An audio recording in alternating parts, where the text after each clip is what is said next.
DIY Maven graciously welcomes us into her funky home. Let's meet the woman behind all of these creations.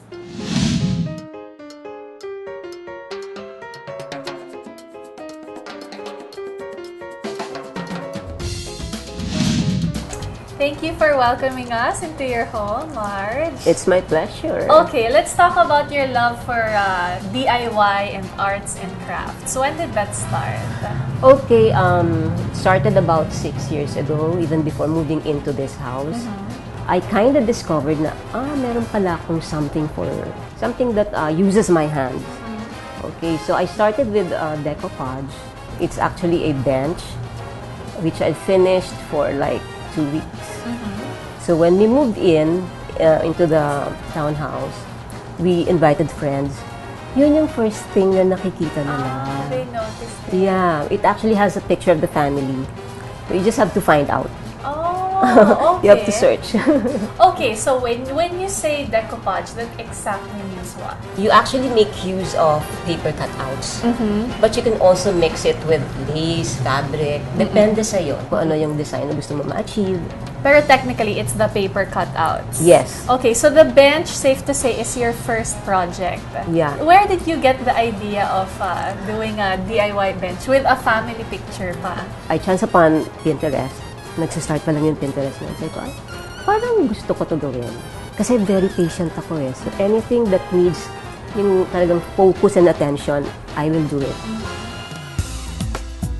Aside from decoupage, Marge is also into other types of arts and crafts, and her home is a testament to her boundless creativity. Until now, do you refer to Pinterest for design inspiration?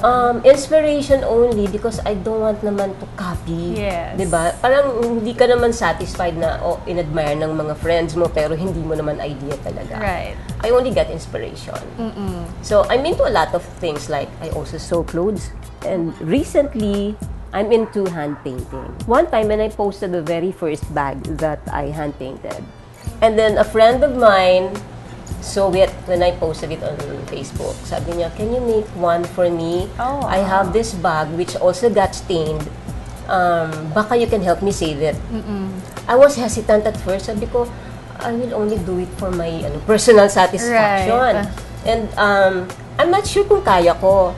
But then she was determined, so I took the challenge. When she saw the result, she was very happy. There are no set rules when it comes to doing arts and crafts. Anything goes might as well be the mantra of DIY enthusiasts like Marge. But there are some practical information that beginners should learn before they start creating their first masterpiece. When it comes to DIY, the materials then are so important. So for example, I see here you have a beautiful painted old ventilador. Make us kwento lang naman for what surfaces, what type of paint usually should you use? Okay, for fabric first, of course, textile paint.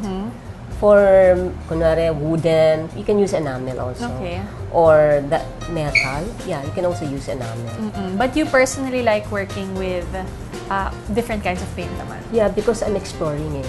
Parang when I see a certain thing or an image, it inspires me. It can be a print on a skirt or something that I see around me. A lot of things. And for those who want to try their hand in decoupage, Marge shows us the basics of this painstaking but lovely craft. For starters, we need the following materials: a pair of scissors, a piece of brush, a bottle of glue, a sealer. Plus, we also need paper cutouts from a colorful magazine. And for today, we're going to make a transformation out of this rice bowl. This is like choosing a very nice image that I'm going to paste on the flat surface of this bowl. This is the first cutout that I'm going to paste on the surface. Now I'm going to measure it just to be fit. When you cut the image, make sure that you only cut a small piece so that it's going to be easier for you to paste it on the material. And then put some glue on the paper, put a small amount on the edge. Okay, I'm ready to paste it on the rice bowl surface. Just do it gently. You just have to be patient. I mean, you know, doing decoupage takes a lot of patience. Marge then spent several hours transforming our old and discardable rice bowl into this. Who would have thought this used to be a rice bowl? Now it is a jewelry box. It may be a kikay bowl. A kikay bowl. Okay. Yeah. It's not a design from the magazine itself. It's yours talaga. Yes. So The flowers, for the one that surrounds the entire rice bowl, parang ang gusto ko flowers. And then somebody gifted me with a lot of lace, fabric, these things that you see. All the We way got the design goes inside. Tada! Varnish is the major thing that you need to hold everything, to keep everything intact. Yeah, right. So this one from an old rice bowl na hindi na nagagamit na, it can be a super kikay kit. If someone watching this is starting or wants to take on a fairly simple DIY project first, what are the things that you would recommend? Medyo mas madali. Find a material that is not too curvy. Siguro yung square lang or flat surface. Yeah. Easier to do.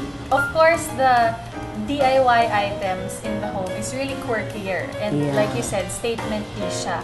What's your best tip on making it work for the design of your house naman? Like I can see, even here, your pillows, you mix-match Yeah. so that parang it creates this eclectic feel. What is your siguro overall design tip on creating a DIY piece that will still fit the overall theme of your home?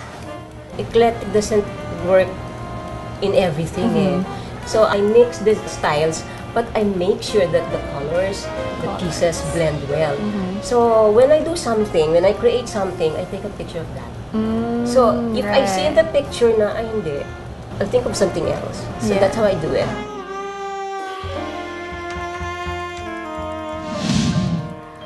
Upgrade your space by tapping into your artistic side. Creating your own home decor is a great way to express your personal style. So, transform those otherwise lazy or unproductive weekends into wonderful days dedicated to having creative fun, even possibly with your hubby or your little ones. We hope you enjoyed today's episode of Modern Living TV. Join us again next week as we give you more ideas for home styling and contemporary lifestyle. And we would like to thank Minotti by Living Innovations for welcoming us to their beautiful showroom.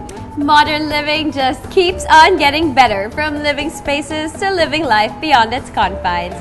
This is your ultimate guide to modern living.